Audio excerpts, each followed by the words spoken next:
Bonsoir et bienvenue dans le 20h de ce 10 janvier sur RTI 1. 25 ans de progrès vers l'intégration régionale, ensemble pour relever le défi de la libre circulation des personnes et des biens, c'est le thème de la célébration des 25 ans de l'UEMOA. La cérémonie a été présidée par le chef de l'État Alassane Ouattara à Ouagadougou, au Burkina Faso. Le Premier ministre ivoirien Amadou Gon Coulibaly a ouvert les États généraux de la jeunesse. C'est un cadre de réflexion et surtout de propositions de solutions pérennes aux problèmes de la promotion et de l'emploi des jeunes. Cette rencontre met la jeunesse ivoirienne au centre du nouveau pacte social.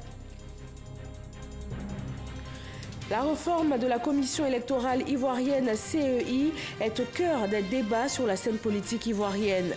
Les discussions démarrent officiellement le 21 janvier prochain, comme annoncé par le Premier ministre ivoirien avant le Conseil des ministres d'hier. Félix Tshisekedi a été proclamé vainqueur de l'élection présidentielle du 30 décembre 2018 par la commission électorale. Il s'impose avec 38,57% des suffrages exprimés devant l'autre opposant Martin Fayoulou et le candidat du pouvoir Emmanuel Shadari. Bienvenue, vous êtes sur la chaîne qui rassemble. L'Union économique et monétaire ouest-africaine UEMOA a 25 ans. Le président Alassane Ouattara, président en exercice de la conférence des chefs d'État et de gouvernement de l'Union, a présidé la cérémonie à Ouagadougou, au Burkina Faso, avant de regagner Abidjan cet après-midi. Le thème de cette cérémonie de célébration, 25 ans de progrès vers l'intégration régionale, ensemble pour relever le défi de la libre circulation des personnes et des biens. Nous écoutons le président Alassane Ouattara. Cette cérémonie m'offre l'agréable opportunité de rendre un hommage appuyé aux pères fondateurs et de féliciter les femmes et les hommes de la commission de l'UEMOA et du Conseil des ministres statutaires qui ont œuvré au cours de ces 2 dernières décennies à faire de notre Union un exemple d'organisation régionale réussie. Monsieur le Président, Mesdames et Messieurs, pour préserver les acquis réalisés, accélérer le processus d'intégration sous-régionale et consolider notre marché régional commun, des défis importants restent encore à relever. Je voudrais en citer quelques-uns. Il s'agit notamment du faible taux des échanges intracommunautaires dans l'Union, qui se situe aujourd'hui seulement à 16%. Cette faible évolution pourrait s'expliquer par la structure du commerce marquée par une homogénéité des biens et services échangés dans notre espace. Nous avons également, et il faut le reconnaître, de nombreux contrôles sur les corridors des prélèvements illicites, de faux frais et enfin de longs délais pour le transport des marchandises. C'est d'ailleurs ce qui motive notre volonté de faire un certain nombre d'autoroutes, l'autoroute Lagos-Abidjan, donc bien sûr en passant par Lomé-Cotonou et Accra, et aussi l'autoroute Abidjan-Ouagadougou, en passant par Korogo et Bobo-Dioulasso, et que ce soit des autoroutes où personne ne pourra arrêter un camion. Et c'est vraiment en ayant des autoroutes, et quitte à ce qu'il y ait des péages, que nous pouvons éviter le racket qui est malheureusement le lot quotidien de beaucoup de nos concitoyens. Grâce à cette union, ou à cause de cette union, nous avons une monnaie commune, le franc CFA, qui est une monnaie compétitive. Et il ne suffit de voir le taux d'inflation dans nos pays et les souffrances que vivent d'autres pays voisins qui ne sont pas dans l'UEMOA et qui ont des taux d'inflation de 10 à 15% par an. Donc, c'est dire que cette union apporte beaucoup à nos populations en matière de stabilité des prix, en matière d'amélioration des conditions de vie et surtout en matière de perspective. C'est vraiment le défi que nous avons à relever. La circulation des biens et des personnes est encore aléatoire et est compliquée par la situation du terrorisme qui s'est développée dans beaucoup de nos États au cours des dernières années. Une nouvelle feuille de route a été mise en place en 2015 pour permettre à l'UEMOA de faire face efficacement à ces défis. Je voudrais donc, à mon nom et en celui de mes homologues, vous réaffirmer notre conviction dans la pertinence et la solidité de notre union. Et moi, je suis très engagé dans cette intégration. Et la solidité de notre union et notre détermination à œuvrer pour son renforcement ne doit faire l'objet d'aucun doute. Travailler pour un projet aussi noble que celui de l'intégration régionale est un privilège et une nécessité dans ce monde en pleine mutation. Et je demeure convaincu que c'est ensemble que nous réussirons. Voilà, après cette cérémonie de célébration des 25 années de l'UEMOA, le président Alassane Ouattara a quitté Ouagadougou pour Abidjan. Le Premier ministre Amadou Gon Coulibaly a officiellement ouvert hier les États généraux de la jeunesse. Il a rassuré les jeunes, le gouvernement ivoirien travaille à améliorer leurs conditions de vie. Il les a aussi invités à plus de responsabilités. Alexis Ouedraogo. Ils sont venus nombreux donner de la voix à ce rendez-vous à eux dédié, les États généraux de la jeunesse. Au cœur des échanges, le bilan de l'action gouvernementale menée en leur faveur, mais aussi l'appréciation des réformes et stratégies engagées pour leur promotion.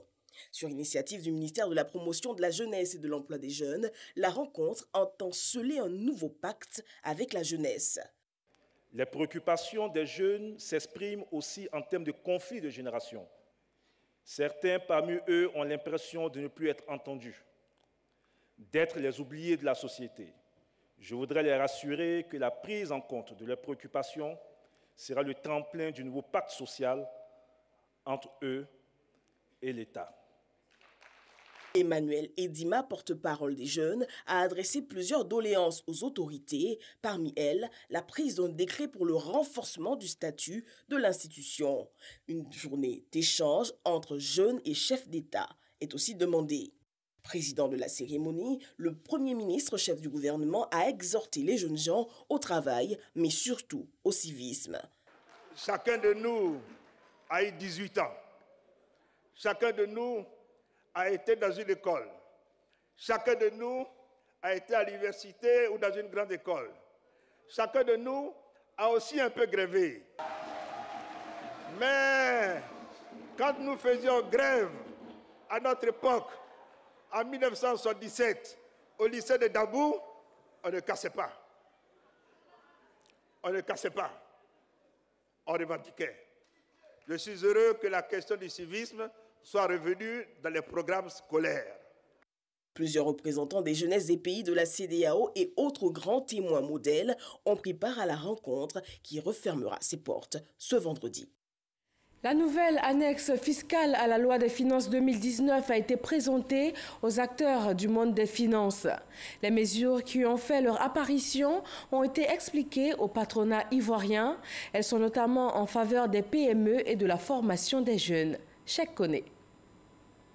Contrairement à l'annexe fiscale de la loi des finances de 2018 qui a suscité de vives polémiques, celle de 2019 semble plus consensuelle avec la prise en compte de certaines propositions du secteur privé. Nous pouvons dire, affirmer aujourd'hui qu'il y a eu des concertations entre le secteur privé et le gouvernement pour cette annexe fiscale 2019. Alors, qui dit concertation, dit peut-être concession. Tout n'est peut-être pas pris en compte, mais nous avons eu l'occasion de discuter et d'avoir des acquis, même si certains points sont restés, selon nous, pendants. Des acquis, oui. L'annexe fiscale 2019 en contient quelques-uns. Au niveau des mesures de soutien aux entreprises, 2 dispositifs fiscaux font leur entrée au grand bonheur des petites et moyennes entreprises ainsi que des exploitations agricoles. Les PME sont désormais exonérées de la contribution des patentes sur une période de 5 ans à compter de leur année de création. Au niveau des exploitations agricoles, les produits et véhicules et l'ananas bénéficient dans l'annexe fiscale 2019 d'une réduction du taux de prélèvement de 2,5% à 1,5% sur la période allant de 2019 à 2021. Au titre des mesures à caractère social, l'innovation majeure demeure le dispositif fiscal en faveur des jeunes. La loi des finances 2019 prévoit de faire bénéficier des crédits d'impôt annuels aux entreprises qui vont accorder une suite favorable aux demandes de stages pratiques des élèves et étudiants. Et ce, à raison de 25 000 francs CFA par stagiaire pour les entreprises relevant de l'impôt synthétique et 50 000 francs CFA pour les grandes entreprises. C'est un élément très important. Et pour nous, il faut beaucoup plus inciter à la tenue de la comptabilité qui puisse permettre non seulement de faciliter donc le stage donc, aux élèves et aux étudiants, et je vais dire de tous les niveaux, mais il faut aussi donc que cette tenue de comptabilité-là puisse aboutir donc aux embauches. Des mesures dans l'ensemble saluées par le secteur privé qui demandent toutefois beaucoup plus d'engagement de la part de l'administration fiscale. De façon générale, on peut dire vraiment que cette annexe annonce une transition au plan fiscal et pour permettre donc que les réformes fiscales annoncées puissent effectivement être mises en place. Nous sommes engagés dans un processus de discussion avec le gouvernement sur la refonte de la fiscalité des PME. Et lorsque ces échanges seront terminés, nous pourrons réellement dire si les préoccupations des PME n'ont pas été prises en compte. Pour l'année 2019, le niveau global des ressources intérieures à mobiliser, notamment les recettes fiscales, est porté à un montant de 3 649,1 milliards de francs CFA, soit une hausse de 396 milliards de francs CFA. La pression fiscale, quant à elle, ressortirait à 16% contre 15,6% en 2018, soit une hausse de 0,4%. On reste sur le marché financier où les entreprises cotées sont désormais régies par un code de bonne gouvernance. L'objectif est de les aider à impulser l'investissement et les financements par le renforcement des pratiques managériales. L'enseignant Bakayoko nous donne tous les contours de ce code de bonne gouvernance.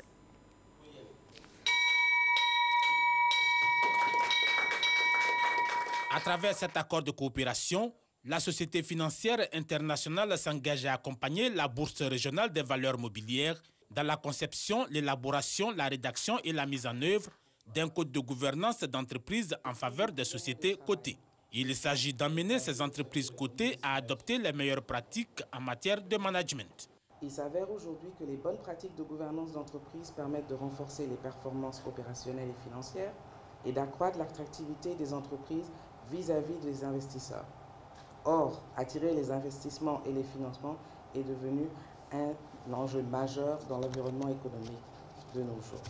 En effet, pour de multiples raisons, y compris des considérations des risques légaux, réglementaires et de réputation, les investisseurs sont de plus en plus vigilants sur les critères de sélection et de financement des projets. Beaucoup optent pour les environnements les plus transparents, dont les pratiques convergent vers des standards et des principes reconnus. Cette adoption des meilleures pratiques répond à notre souci de renforcer la compétitivité et d'assurer la crédibilité de notre marché auprès des investisseurs régionaux et internationaux. Il me plaît de souligner que, évidemment, l'inexistence de code de conduite et de code de gouvernance dans une entreprise conduit à des conflits, conflits entre les actionnaires, les dirigeants et évidemment toutes les autres parties prenantes à la vie de l'entreprise. Le programme de gouvernance d'entreprise de la Société financière internationale en Afrique de l'Ouest a été lancé en février 2017 à Abidjan. À ce jour, le guichet de la Banque mondiale chargé d'appuyer le secteur privé a déjà signé une quarantaine de codes de bonne gouvernance dans la région. Bonne gouvernance également au sein du gouvernement et des institutions de la République. La Haute Autorité pour la bonne gouvernance a reçu le ministre auprès du président de la République chargé des institutions, des relations avec les institutions. Gilbert Kafana Koné a procédé à la déclaration de son patrimoine. Laurent Sacho et Abdoulaye Koné. Le ministre auprès du président de la République chargé des relations avec les institutions s'est rendu à la Haute Autorité pour la bonne gouvernance. Il s'agissait pour Gilbert Kafana Koné de procéder à la déclaration de son patrimoine. Le président de l'Union des villes et communes de Côte d'Ivoire, Uvi Kossi, a saisi l'occasion pour lancer un appel à l'endroit des nouveaux maires. Il me revient que parmi les personnes devant faire la déclaration de patrimoine. Les maires, les élus communaux ont brillé en grande majorité par leur absence dans le passé. Alors je voudrais donc saisir cette occasion pour demander donc à tous les élus municipaux et pourquoi pas les élus régionaux de venir effectivement faire leur déclaration, prendre les dispositions pour le faire. Cela ne prend pas beaucoup de temps et donc il est indispensable que chacun d'entre nous se conforme à la loi du pays. La Haute Autorité pour la bonne gouvernance fait partie des instruments mis en place par le gouvernement. Elle a pour mission de lutter efficacement contre la corruption et les infractions assimilées. Créée par l'ordonnance numéro 2013-660 du 20 septembre 2013, elle est placée sous l'autorité du président de la République. Dans l'affaire Mairie du Plateau, le député Ewo Jacques, auditionné ce jeudi à la police économique en présence de ses avocats, il a ensuite été conduit au pôle financier du parquet. Il a maintenant regagné son domicile. Les débats sur la réforme de la commission électorale indépendante CEI commencent le 21 janvier prochain. Le gouvernement veut initier un dialogue politique avec les partis de l'opposition qui se concertent et se prononcent en faveur d'une prédominance de la société civile au sein de la CEI, car elle est gage de neutralité et d'impartialité. Le dossier politique de ce 20h avec Gabriel Zani.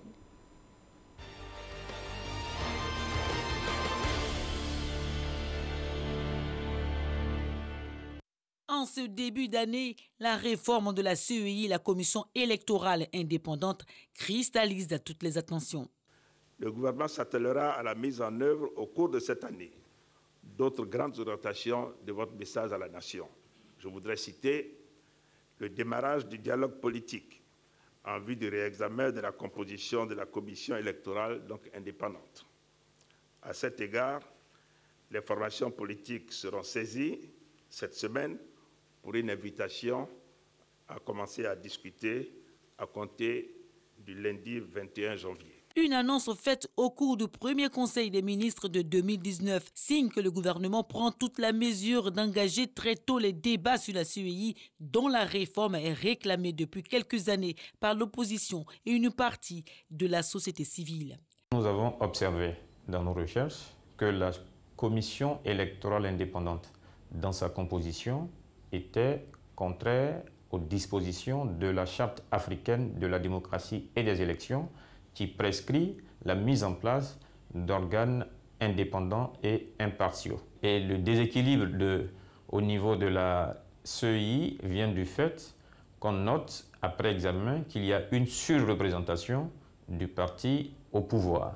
D'où le recours que l'APDH a décidé de mener. L'APDH, Action pour la protection des droits de l'homme, est à l'origine de la saisine de la KDHP, la Cour africaine des droits de l'homme et des peuples. L'APDH a saisi la juridiction africaine pour déséquilibre de la CEI. Le bureau central de l'institution en charge de l'organisation des élections, composé actuellement de 17 membres, est ainsi partagé. 4 membres issus de la mouvance présidentielle, 4 de l'opposition, 4 de la société civile et 5 des institutions de la République. En effet, ce sont les 5 derniers membres qui forcent le jeu d'équilibre selon la PDH, puisqu'ils sont désignés par l'exécutif, donc issus de la majorité au pouvoir. Ce schéma renvoie aussi à l'opposition l'image d'une commission électorale à recomposer. Il y a au moins 4 ans que nous réclamions cette réforme-là. Il faut un nouveau consensus autour de la commission électorale indépendante, au point qu'elle puisse bénéficier de la confiance des Ivoiriens. Vous allez voir que lorsque tous les Ivoiriens se seront mis d'accord sur cette réforme-là, il n'y aura plus de problème. Pour le gouvernement, la commission électorale actuelle est le fruit d'un consensus avec tous les acteurs politiques.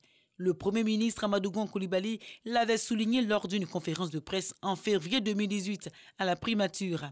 Selon lui, c'est l'Institut national démocratique NDI, organisme international et non gouvernemental, qui avait suivi les négociations à l'époque dans le cadre de la réforme de la commission électorale indépendante. Cette nouvelle réforme, voulue par les partis politiques et la société civile, doit donc suivre le même processus de concertation. La POECI, la plateforme de la société civile pour l'observation électorale en Côte d'Ivoire, regroupant plus d'une dizaine de réseaux et de coalitions engagés dans les processus électoraux, initie à cet effet les rencontres avec les acteurs politiques. En prévision de ces différents débats, je crois que la POECI a déjà commencé un travail qui est de collecter auprès de tous les acteurs leurs différentes propositions de réforme de la CEI. Et au terme de cette collecte, on fait analyser, faire une synthèse pour voir quels sont les points de convergence, quels sont les points de divergence sur les différentes propositions faites par les différents acteurs. Des coordonnateurs de la POECI du NDI sont reçus à la Nouvelle-Côte d'Ivoire, mouvement politique présidé par Niamey Konan. Des propositions sur ce que pourrait être la CEI reformée et le mode de désignation de son prochain président sont suggérées par Niamey Konan et Henriette Lagou. L'idéal, c'est qu'une personnalité de la société civile soit à la tête de cette CEI. La dividende à tirer, c'est qu'il sera équidistant des chapelles politiques. Il faut veiller à ce que le président de la CEI ne vienne pas d'un parti politique. Notre proposition, c'est que ce président-là vienne de la société civile. Mais pour nous, ça ne suffira pas qu'il vienne de la société civile. Il faut qu'il ait les compétences d'organiser une élection juste, transparente et ouverte à tous.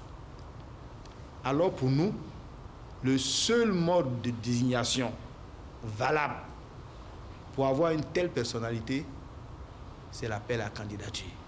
Le mode de désignation des membres de la commission centrale, la composition de la CEI, le député de Botro et la présidente du RPCP ne sont pas les seuls à penser à ces questions qui sont tout aussi essentielles que la composition des commissions locales au regard de la POECI. Les commissions locales actuelles sont composées de 4 représentants de la mouvance présidentielle, 4 représentants de l'opposition et un membre du corps préfectoral. Et vous avez que dans cette commission locale, il n'y a aucun représentant des organisations de la société civile. Donc pour nous, il faut revoir au niveau des commissions locales la composition qui doit être à l'image de la commission centrale. Et nous avons même souhaité que les commissions locales doivent être présidées par des personnalités venant des organisations de la société civile. Les discussions avec les partis politiques, la société civile, sont élargies à des leaders d'opinion qui initient à leur tour des concertations. Chacun de nous a son idée sur la CEI. Mais je pense que nous devons mettre en commun nos idées pour voir si on peut nous-mêmes déjà arrêter un format autour duquel on peut engager le débat. Nous voulons une CEI véritablement indépendante, avec des mécanismes clairs à l'intérieur. La collecte des avis sur la réforme de la CEI se poursuit. Des échanges, il ressort que l'opposition, cette fois, veut parler d'une même voix. Le consensus semble se faire autour de la société civile. L'idée, lui accorder une place prédominante afin d'éviter toute récupération de la CEI par les partis politiques. Des séminaires et des ateliers à l'initiative des ONG nationales et internationales en charge des élections sont prévus pour ouvrir les débats. Ces avis seront actés dans un document commun et versés au dossier sur la réforme de la CEI. Entreprendre des actions en faveur de la cohésion sociale et de la réconciliation, aller vers les partis politiques de gauche, c'est l'essentiel du message livré par Assoa Adou, cadre du Front populaire ivoirien FPI.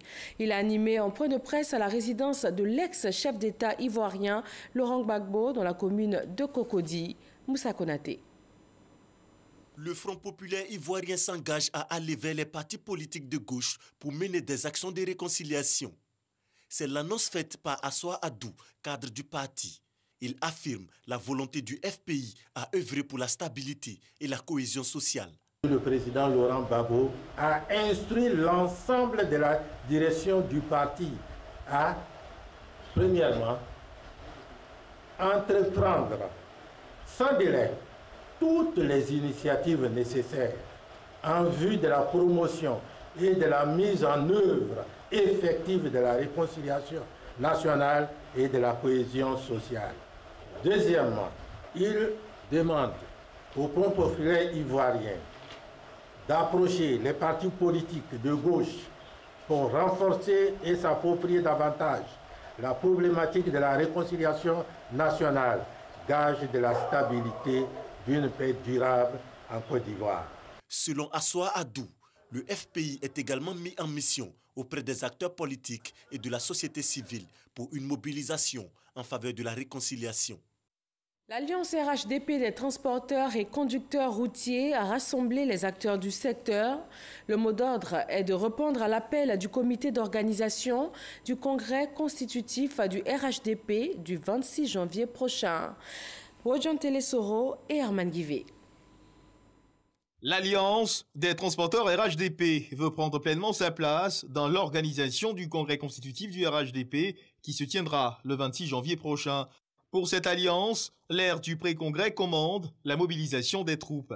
Nous avons été créés en 2013 pour répondre aux besoins de la mobilisation pendant les élections de 2015.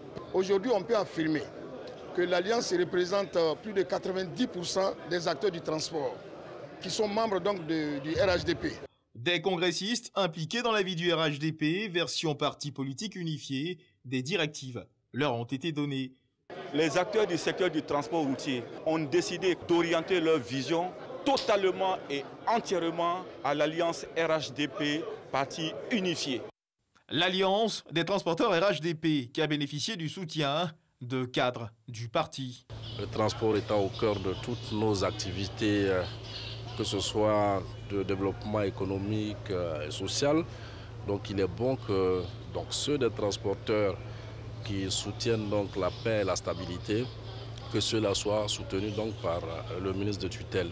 Des transporteurs qui envisagent de mettre à la disposition d'environ 10 000 congressistes 180 cars pour assurer leur déplacement de Bouaké vers Abidjan. Le secteur du transport routier est aujourd'hui en deuil. La région du Béquet vient de perdre un de ses patriarches des plus illustres et célèbres. Kwame Konan Onzikan, président directeur général et fondateur d'une grande compagnie de transport, ex-parlementaire et homme d'affaires très présent dans les secteurs du pétrole, de la construction. Dans son village natal, la Clémécro, c'est la consternation totale depuis l'annonce de la nouvelle ce jeudi.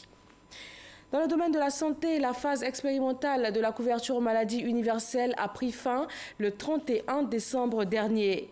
Mais l'opération d'enrôlement se poursuit. Ce jeudi 10 janvier, c'était aux travailleurs de 3500 entreprises membres de la CGECI de se faire enrôler. Salima Toudia.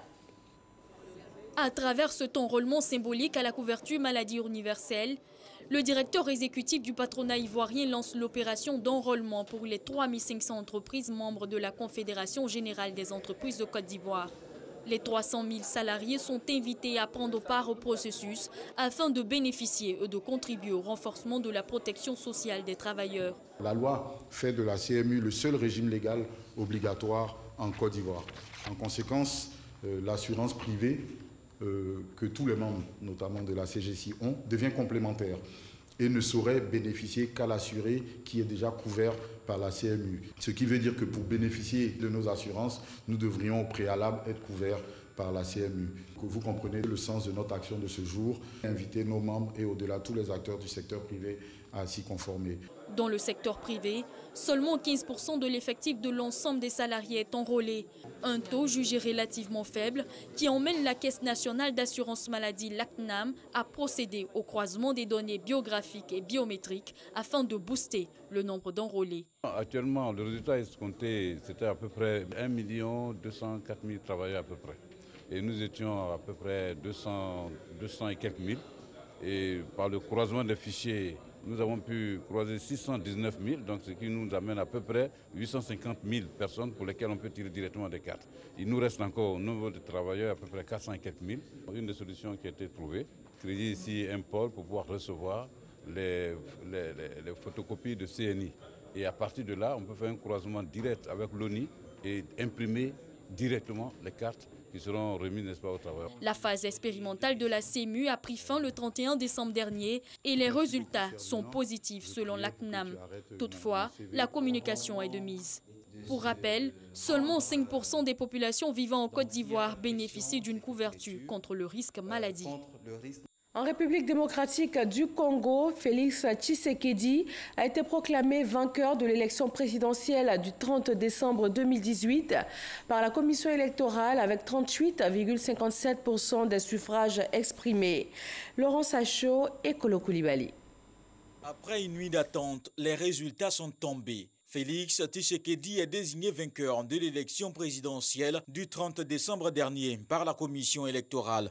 Il remporte le scrutin avec 38,57% des voix, devant Martin Fayoulou qui lui enregistre 34,8% des voix. Le candidat du pouvoir, Emmanuel Shadari, arrive en troisième position avec 23,8%. Mais cette victoire est aussitôt contestée par Martin Fayoulou qui dénonce un push électoral. Après examen d'éventuels recours, la Cour constitutionnelle proclamera les résultats définitifs d'ici le 15 janvier, suivi de la prestation de serment initialement prévue le 18 janvier.